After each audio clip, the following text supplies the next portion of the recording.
Does your mother make a comment about your haircut and you blow up?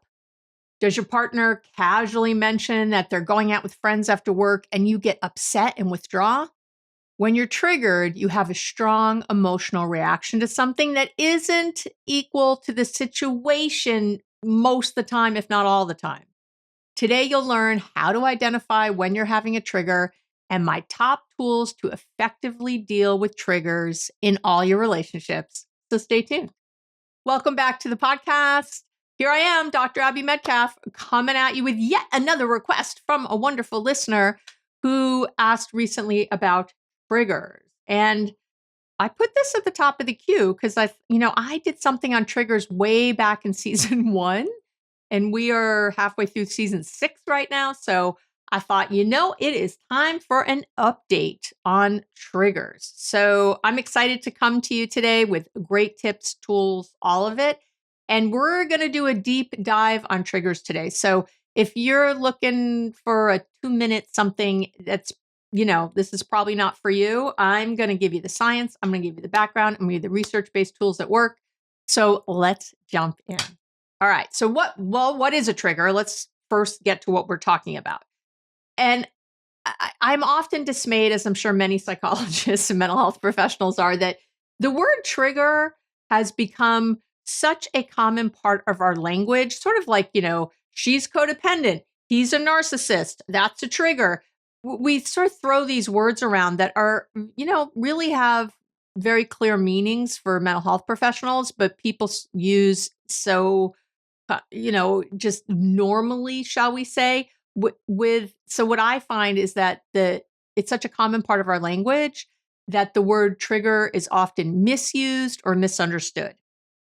So at its most basic, a trigger is when some person, situation, or even a smell drives an unconscious thought, feeling, or behavior. Okay, that's a trigger.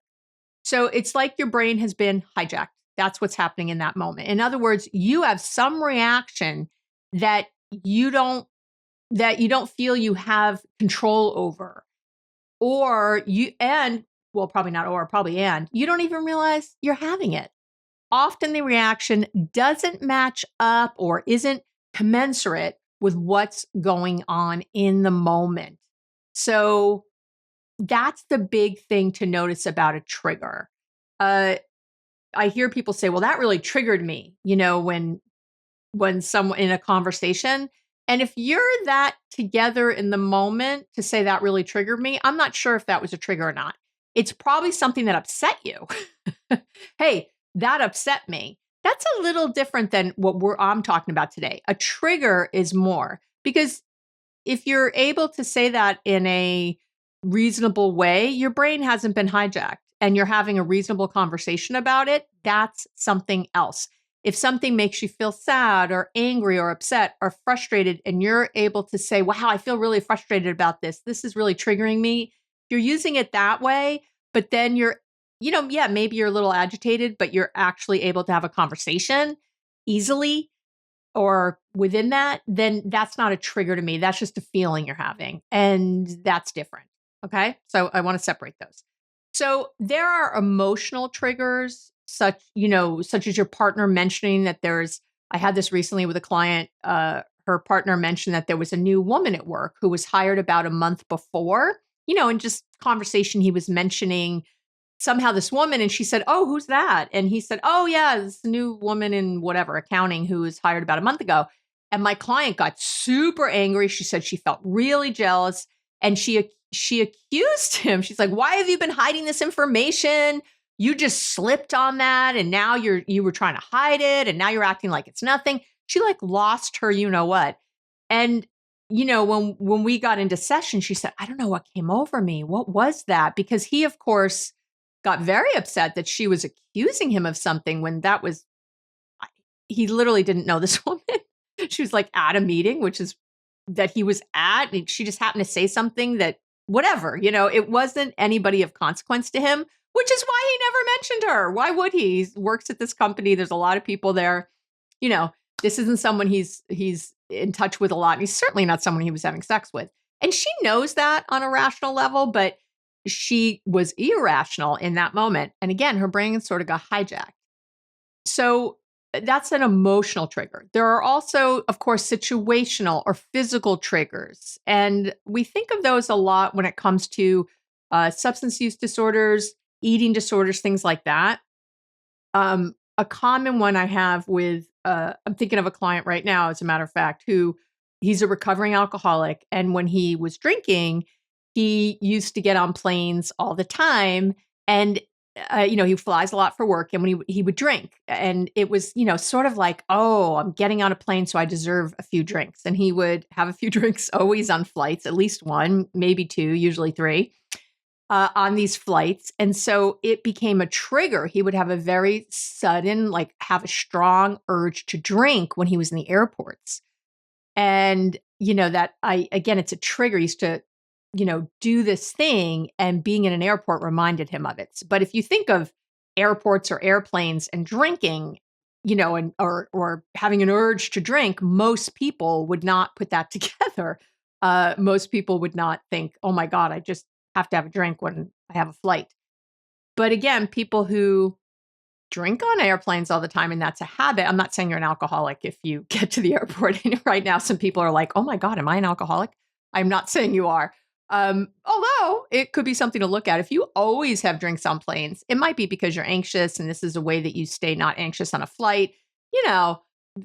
This does not make you an alcoholic. I just want to be clear, or have an alcohol use disorder. I use that term alcoholic a lot still, and we have shifted it to use disorder in the psychological parlance. But, give me a break here. I say alcohol. Okay. So, but mostly today we'll mostly be speaking about emotional triggers. And the tips we'll be discussing, though, would be good for any type of trigger. I do want to say that. Doesn't matter if it's a physical trigger you have, even though I'm going to be talking a lot about emotional triggers, no matter what, these tips will work. So I do want to say that. And in general, triggers can be linked back to different types of trauma. And I'm very careful with that word. Don't stop listening now if you're like, well, I've never had trauma, so this isn't for me. It's when I'm going to explain what I mean by trauma. And so, but give me a minute. So, but this is why you often have an emotional reaction before you even realize you're upset or reach for that drink or reach for that cookie. It's because of this trauma. And when, again, you hear the word trauma, you might be thinking that doesn't apply to me. I've never been the victim of, a violent crime or childhood abuse. But psychological trauma is a very individual experience. And I've been working with people, it's just coming up on 40 years soon. And I can tell you that what traumatizes you might not traumatize someone else. And this is why you might not realize you're dealing with unhealed trauma. And I did an entire episode on you might not realize you're dealing with unhealed trauma. And you can search for that wherever you listen to the podcast, or I will link to it in the show notes, abbymedcalf.com. Go to the podcast page or go to my relationship tips and tools page. I always have a corresponding blog that I've written with all the links and all the research and all that for every episode I do. It's also a great place if you wanted to have, if you're listening today, and I hope just really listening, and later you want to come back to the notes, that's a perfect place to read. You can read it in 10 minutes versus listening for an hour, right? And get, especially when you've already heard it, you can copy and paste right from there and have your notes. I know, because I love you. That's why it's there. So we're born with certain temperaments, and we're born into different families at different times in the family's evolution. There are different genders and all kinds of other factors that make each person's childhood slightly different, even when they're raised in the same family. So how your dad acted as a parent might not have affected your older brother, but might have had a negative impact on you, right? Because of the temperament you were born with, because of when, coming in as the youngest child or whatever. When I think of my family growing up, there was all my siblings are much older than me, which I like to remind them of often. And so, but they lived in a different family than I did so many years later. They just did, when they were, and not to mention the decade they were born in, different than mine. And there's so many factors that relate to that. Yes, things that my parents were not as vigilant, shall we say, as they were with my older siblings. And that can be its own kind of trauma. And again, I'm using that word. I wish there was another word I could use that didn't sound so scary, but it has an effect.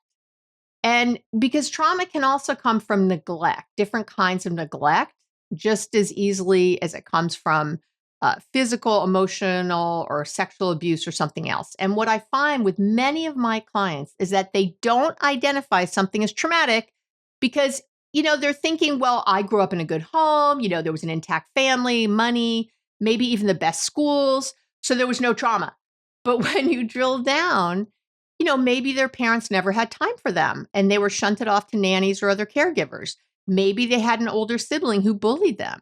Maybe they had an undiagnosed learning disability and didn't live up to their potential, which was always an issue. Maybe they were told they were a drama king or queen, because they showed emotion differently, right? They showed emotion differently than the rest of their family, which didn't fit into their family dynamics. Maybe you were gay and lesbian or trans, didn't know, didn't understand, didn't fit in, didn't feel accepted.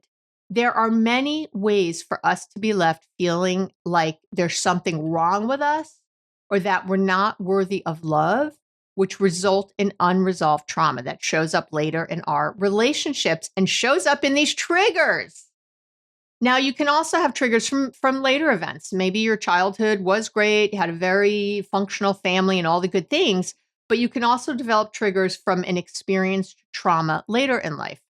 I think the most common ones we think of, obviously, are being in a war or being a victim of violence of some kind, rape, or just something horrible, right? Being held at gunpoint or anything violent. Being cheated on in a relationship can result in a trauma when that was not, something you ever expected and you really trusted this person.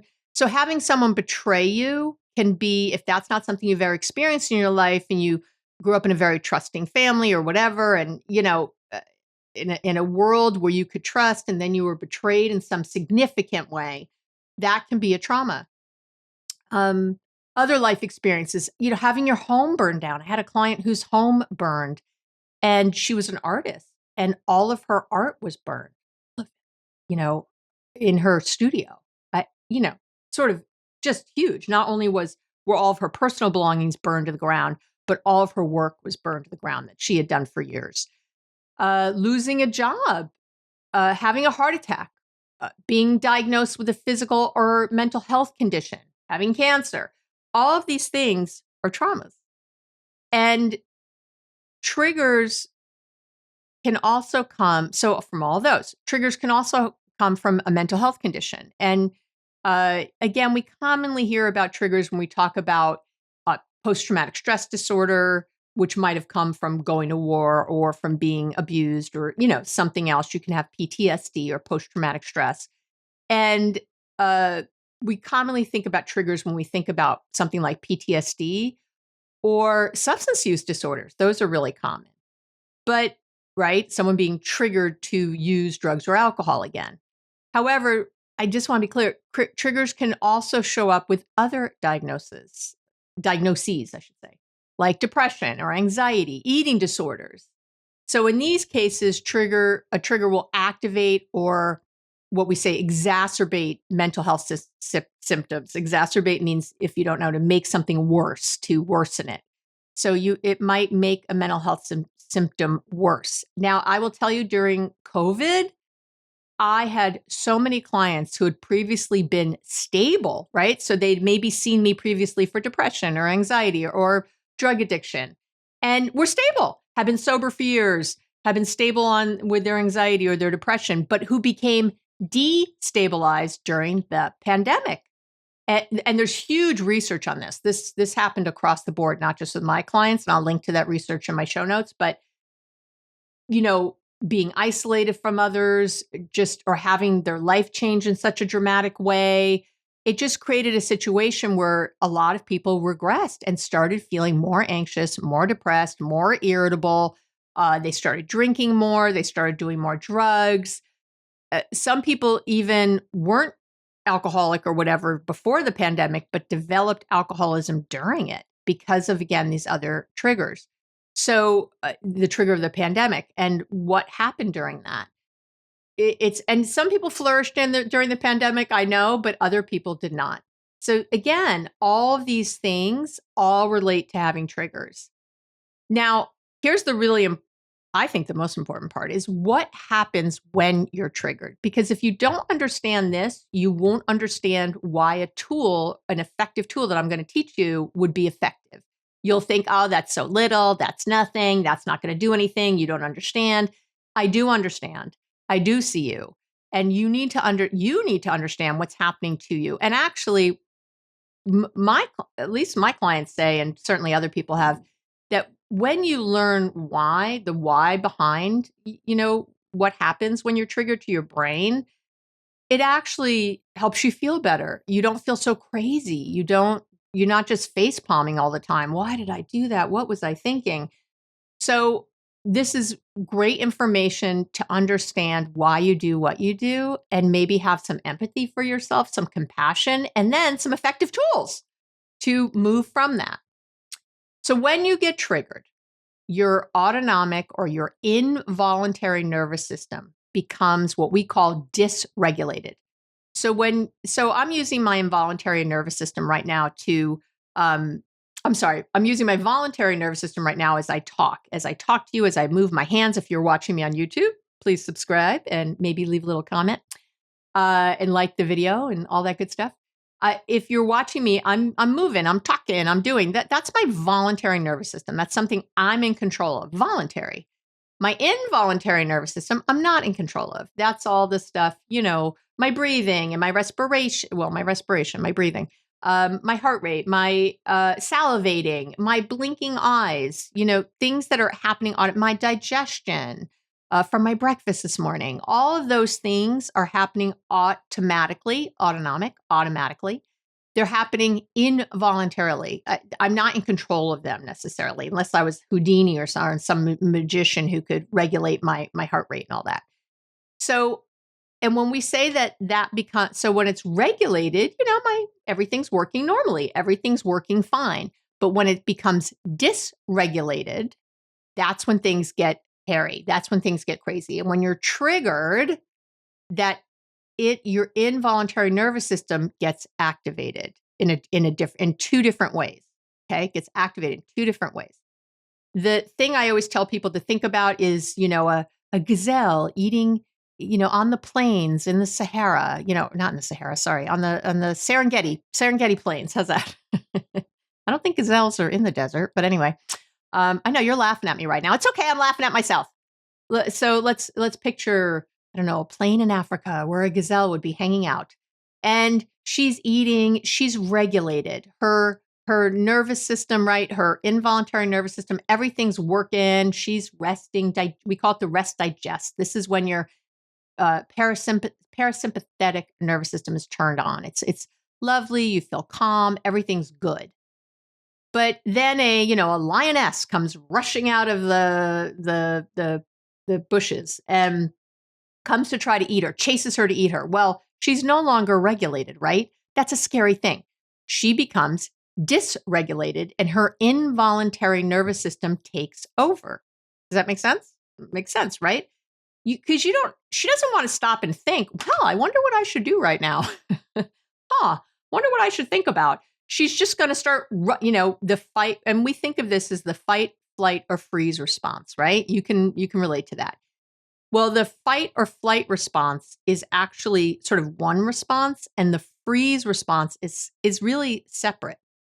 And so I'm going to talk about that right now. So when that involuntary nervous system becomes dysregulated, you either get into what we call a hyperarousal state, which is connected to the fight or flight response, or you get into a state of hypoarousal, not hyper. Hyper is kind of up, hypo is down.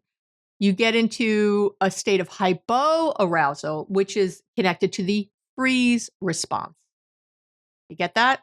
So there's actually two ways you go. Depending on who you are, you go up or down. We can kind of call it that way, right? fight or flight up, hyperarousal, or down into the freeze response. Now, there's also something I've talked about before on the podcast called the Fawn response. Sometimes it's called the fold response, or we say the freeze submit response. Fawning was a term coined by Peter Walker when he talked about complex PTSD. And I speak about that in a whole other episode called Your People Pleasing Might Be a Fawn Response. And again, I will link to that in the show notes, or you can search for it on my website or on whatever platform. Sorry, my nose itches. Whatever platform you're listening to me on, you can search. Abby Medcalf Fawn, it'll come up.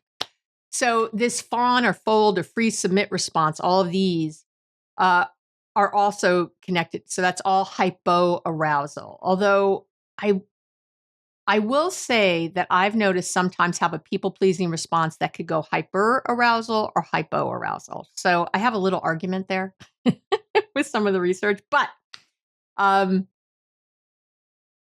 just say that if people-pleasing is an issue for you, it's time to learn about the fawn response and how to have a healthy response instead. So please go listen to that episode, the full episode. Go deep in on that, okay?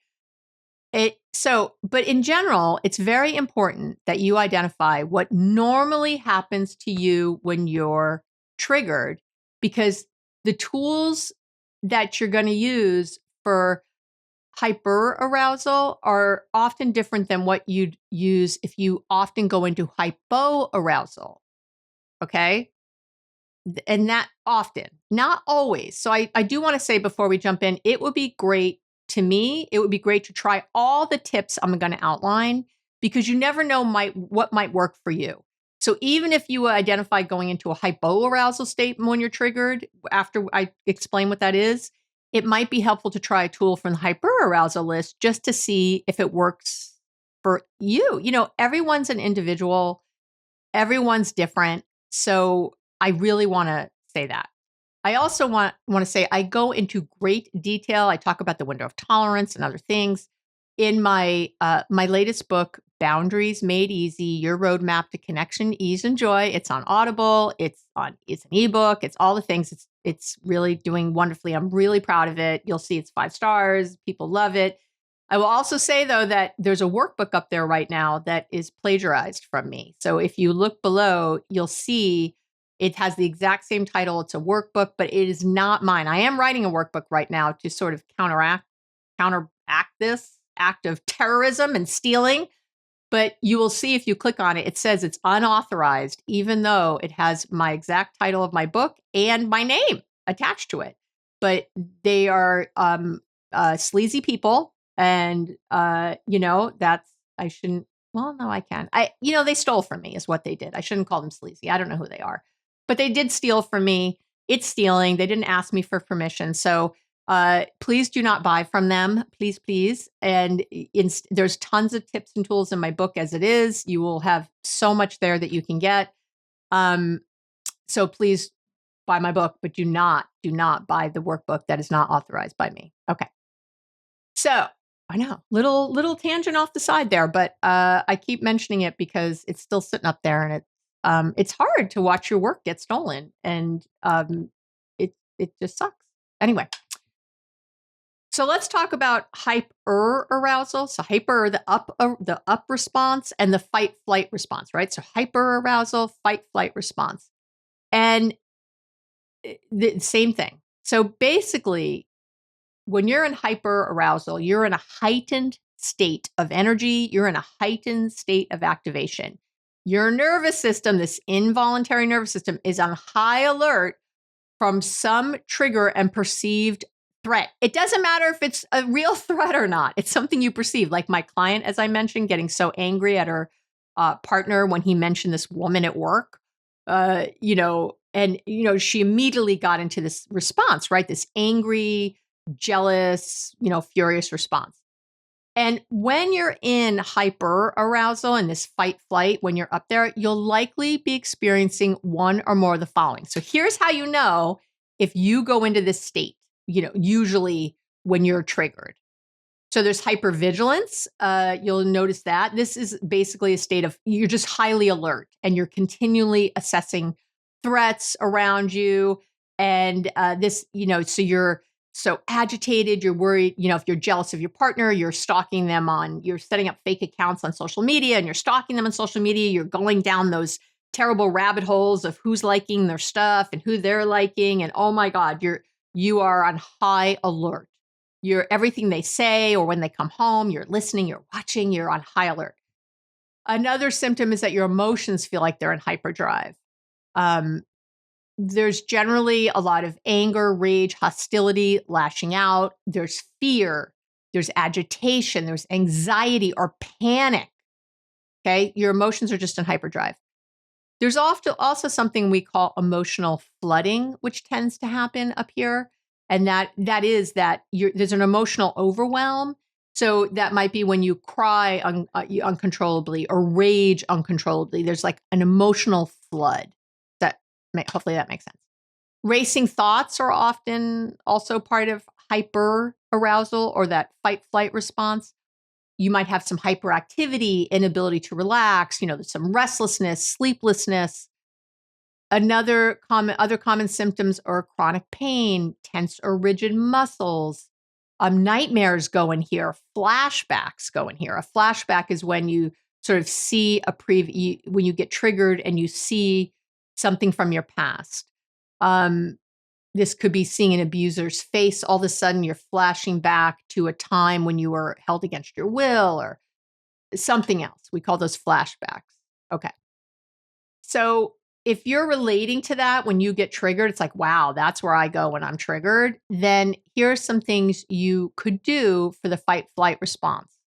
When you're stressed out or upset, these are the specific things. And again, please try these even if you don't relate to any of those. And I'll get to hypoarousal in a minute. So straw breathing is one of my favorites. When you're in a fight or flight mode, again, your sympathetic nervous system is turned on, and you want to turn on your parasympathetic nervous system. That's what your sympathetic nervous system was what gets you so agitated like that, the fight or flight, the running, the doing.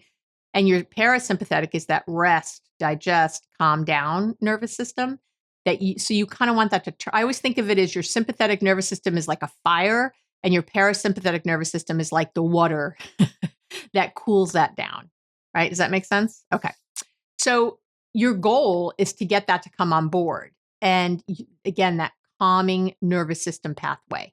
And it's super simple. It's a quick way to do this is straw breathing. So what you want to do is get yourself a straw. I recommend a metal one. If you are watching me on YouTube, you will see here it is right at my desk. And I have one of those metal ones. I also noticed my lipstick is off. Okay. One of these metal ones that I can reuse. I do wash it though. I try to clean it sometimes, but I leave it here in my little pen holder. And so get yourself a straw, but it can be disposable or not. And you can carry it though in your bag or put it in your glove compartment. It's nice to have a few around so they're easy to grab. And then set a timer for 2 minutes, or just if you can't set a timer, then just do this. What you want to do is take a long, slow, deep breath in through your nose, in through your nose as long and slow as you can. And then what you want to do is exhale through the straw. It's through your mouth, through the straw, as slowly as you can. And why we love the straw, if you don't have a straw, you can just do this. But the straw makes you exhale even slower. It's the slow exhale that's the money. That is what tells your parasympathetic nervous system that it can turn on. It turns on your vagus nerve. It's all good. This is where your vagus nerve is really like your body's Valium. You start releasing, vasopressin and other wonderful calming neurotransmitters, and you really start to calm. And you want to repeat the process for 2 minutes. So you can just do it 5 or 6 times if you want, or if you have a timer for 2 minutes, great. Again, if you don't have a straw, just do it. Breathe in as slowly as you can, and exhale as slowly as you can through your mouth. The slower the exhale, the more calming it is to your system. So again, the straw breathing gives you most bang for your buck. The other thing I would recommend, and second tool I would recommend, is to meditate daily for 15 minutes. This is a preventative tool, but and obviously not something you can do in the moment, but getting yourself to start meditating is huge. It's another way meditation will improve your life. Meditation's a game changer. I talk about it all the time. When it comes to managing your emotions, there's nothing like meditation. It focuses your attention and your awareness. You're not trying to turn off your thoughts and feelings as much as you're trying to observe them without judgment. And there are tons of different meditation practices. There's mindfulness meditation, there's walking, movement meditation, there's mantra, there's loving kindness meditations, there's transcendental meditations. They're all good. Again, and I do always want to say meditation is not about nothing. It's not about emptying your mind, because your mind will absolutely wander, but that's part of meditation. It's really about focusing on something, noticing your mind has wandered, and bringing it back to the original focus. I do a lot on meditation. I have a meditation starter kit here on the website. You can download that. It's on the shop page, although it doesn't cost you anything. And I do have a meditation program, Learn to Meditate for 15 minutes in 15 days. And you can download that. I think it's $11.11 because we were cute with the pricing. You can download that. You can start with the free one. I don't care. Do it on YouTube. I don't care. Just start meditating. Make that an important part of your life.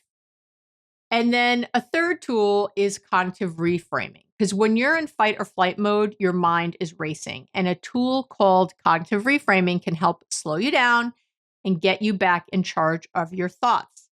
So I do a whole episode on this, but again, at its most basic level, cognitive reframing helps you look at a situation, a person, a thought, or a feeling from a different perspective. It's a strategy that helps you really open your mindset to a new point of view, a new angle of what's happening, so you can think differently about it. And this is crucial because what do I say all the time? You feel the way you think. So changing your thinking about something will change how you feel about it. And that's how you go from feeling shitty to feeling at peace about something, so you can stop letting it bother you and stop thinking about it. So what's my favorite reframe? I don't know why I'm forgetting it. My favorite reframe is life is happening for you, not to you. When you start thinking that way about things, it feels different. That's a very quick example of a cognitive reframe. Thinking of problems as challenges is another cognitive reframe. Some reframes are easy and some are harder. So there's you really have to learn the process. And I do, again, a deep dive into cognitive reframing in an episode I have called How to Stop Overthinking and Let Things Go That Bother You. So you can look that up, or I will link to it in the show notes or on the relationship tips and tool page. But that is something you should really get good at. Again, even if you don't relate to hyperarousal, cognitive reframing will help you no matter what in life. So highly recommend. Listen to that episode. Okay. Now let's talk about hypoarousal and that freeze, fawn, fold, submit response. Okay. One of the things that happens if a gazelle is running from a tiger or a lioness and gets caught is that if you ever see that, it's sort of horrifying to watch, but she will sort of lay there. At a certain point, she stops fighting. She doesn't fight. When she knows she's caught, the lioness will actually often start, if it hasn't broken her neck yet, will often start eating her alive. And the gazelle just sort of sits there and you're going, what on earth is going on?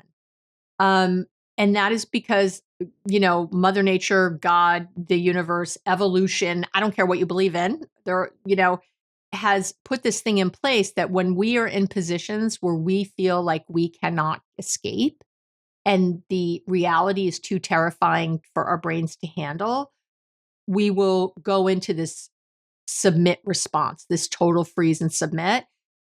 And our brain will flood in this calmness. And so that we can get through it. And that is something that a lot of rape victims I've worked with have talked about this. And of course, there's huge shame that will go along with this. Why didn't I fight? Why didn't I yell? Well, this is an automatic response that happens to help you survive. So the freeze response is, again, also known as this hypoarousal state, not hyper, that goes up, right? Hypo goes down. So if you were to think of the fight or flight response as maybe overactivation, that the fight or flight, the hyperarousal is kind of overactivation, then the hypoarousal, this fawn, fold, submit, freeze, is all about underreacting. So this is where you have too little arousal. You don't have enough arousal because of an overloaded parasympathetic nervous system. So remember I said that parasympathetic is like the cooling or the calming. It's too calm. It's gone too much. So if you go into hypoarousal or freeze response, the symptoms are things like feeling zoned out, brain fog or feeling spacey, depression, or really what we call a flat affect, where it seems like, you're almost talking like a robot. You don't, there's no emotion in your voice. There's nothing coming through when you're talking about things. You might notice emotional numbness, like you're just numb, lethargy or oversleeping, just really a major shutdown mode, exhaustion, chronic fatigue, disorientation, emptiness, dissociation. We say dissociation, by the way, not disassociation. Those are two different things. Disconnection, headaches, nausea, feelings of shame and hopelessness, being passive and very compliant. Okay. So you can see how different this is from the hyperarousal state. And by the way, sometimes people get into the hyperarousal state and get so overwhelmed, right, that they get into a hypoarousal state afterwards. Interesting. Or sometimes people who are always react with hypoarousal get to a place where that is even too much, and then they jump into a hyperarousal state. Not commonly, but occasionally. So here are some tips for that state. Okay, for that. And again, even if you're hyperarousal, I would like you to try these and see if they work for you. So the first one is what we call fake it till you make it. We say that a lot in the 12 steps, and for people in recovery listening, they'll recognize it. Fake it till you make it.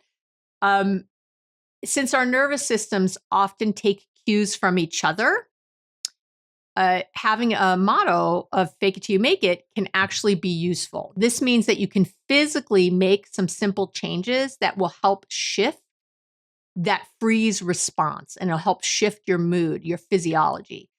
So changing your physiology is one of the quickest ways to help yourself shift out of that freeze response. So, and I'm going to list some suggestions here from, the most exertion to the least. All are beneficial, although I'd like you to make it a goal to create a habit of moving your body more in general. If hypoarousal is an issue for you, if you related when I said numbness, all this, I want you to really make it a point to be exercising every day. I don't care if it's going for a walk. I don't care what it is, but you have to be exercising more than just, again, both states, it's very helpful to exercise. For the hyperarousal, it's helpful because it burns off stress hormone. For hypo, it just helps because this sort of fake it till you make it, getting into a different exertion is really healthy for you. So the highest exertion would be getting your heart rate up, going to the gym, going for a run, going for a strenuous walk, playing a sport, jumping rope for a minute or two, riding a bike, anything like that. Then as we come down a notch, going just for a walk, a brisk walk, hopefully, or a walk around your home. Down below that would be getting up and moving within your home. Finding reasons to stand and move. I have a standing desk here at my office so that I get up and down in between things. When I'm writing out the podcast, I'm almost always with my standing desk up. And then when I record, of course, I'm sitting. It's a little easier, although maybe I should try to record standing. I haven't thought of that. Anyway, that would be like a level down, just finding reasons to stand and move instead of being efficient with your energy, be inefficient with your energy. Make multiple trips to go to the kitchen if you're going to the kitchen. Don't, make multiple trips to walk to things.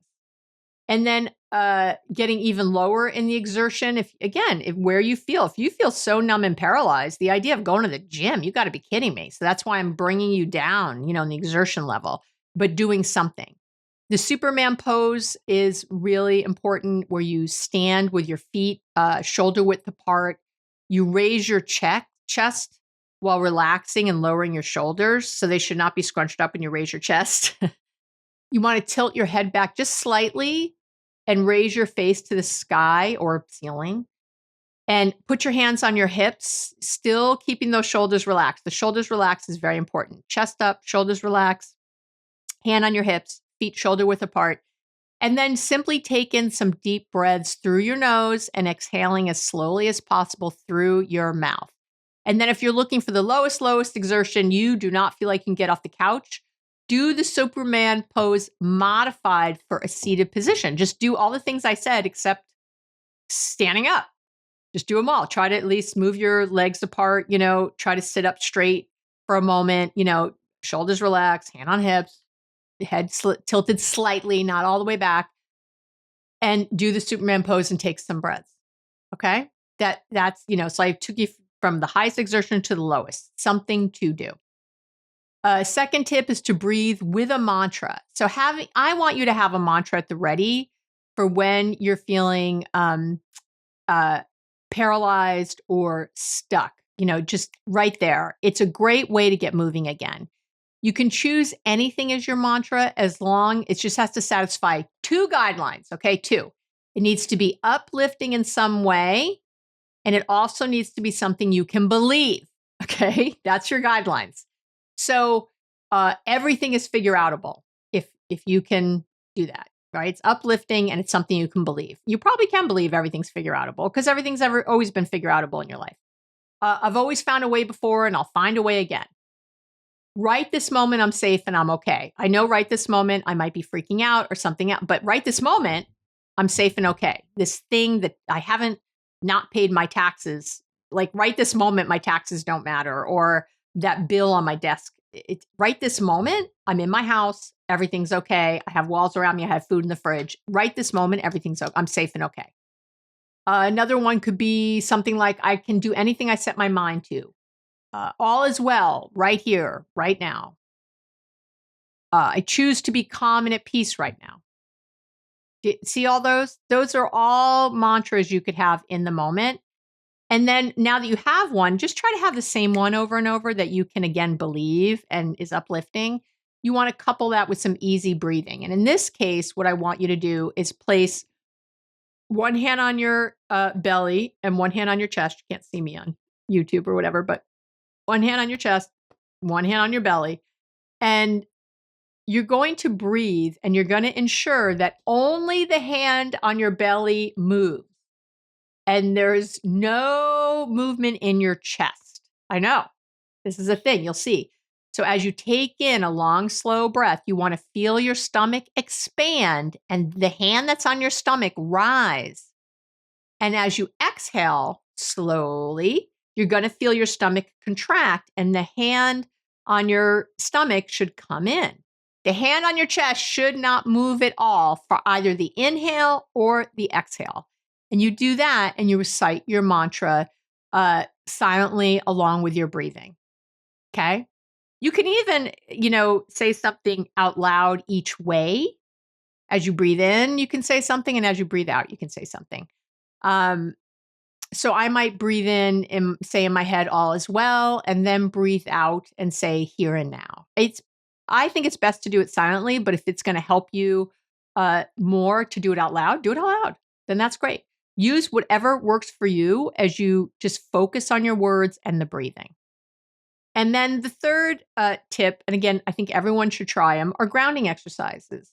When you're in hyper or hypoarousal states, your brain has been hijacked. That's really what to know. So grounding exercises are quick exercises that you do to bring yourself into the present moment, where you're okay and safe. And grounding exercises are simple to use. They take just a minute or maybe or two and are highly, highly effective. So, because I love you, I have a list of 5 from the research, of course, that you can download if you've never downloaded them before. You can come to the website, abbymedcalf.com, come to this episode. If you're watching on YouTube, it should be linked below the video. There'll be a link for that. And if there's not, leave a comment and we'll make sure a link gets up there. But there always is. My right hand, Michelle, is amazing.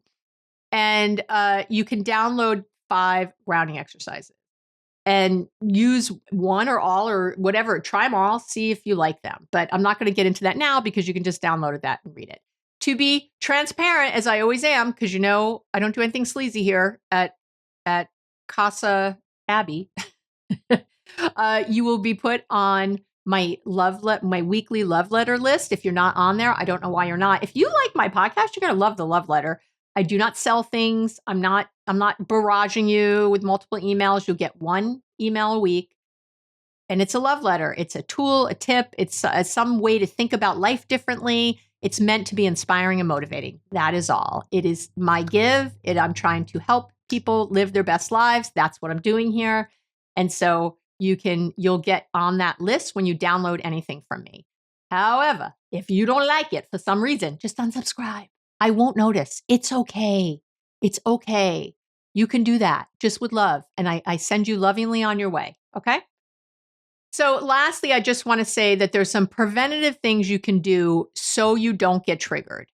In addition, like if you practice the breathing, if you practice grounding exercises every day, these are preventative things you can do. All of these great, but if you don't remember to use the tips in the moment, you get into trouble, right? So really what I want you to focus on overall are number 1, increasing your self-awareness so you can identify situations, people, triggers that make it hard to not get triggered. And so the self-awareness is huge. It's so, so huge. And I, again, do a whole episode on 4 ways to be more self-aware. I will link to it. Or again, search the keyword self-awareness, Abby Medcalf, it'll come up. And the other thing to do is to really get deep on your mindfulness, practicing day-to-day mindfulness so you can identify how you're feeling in a moment and then prevent getting triggered at all, hopefully. And I have a free mindfulness toolkit, starter kit. I have, again, you can download that from the shop page on the website.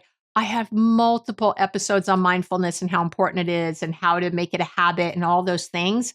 Go listen, go watch, go read, go any of that. But make that a top priority. In my latest book, Boundaries Are Made Easy, I have a whole chapter on mindfulness and how to do it and all kinds of tips on it. There's so many ways you can pay me or not pay me to get that information. Okay. So please do it. And please come over and download your grounding exercises if that feels good for you. Again, hyperarousal, hypoarousal, either one. I'd like you to try all the tips and tools here about managing your triggers so that you can really change your life and start that feeling of being hijacked, like you just can't help it, is the worst feeling in the world. It is so demoralizing. It lowers our self-esteem, our feelings of self-efficacy and empowerment in the world. And that sucks.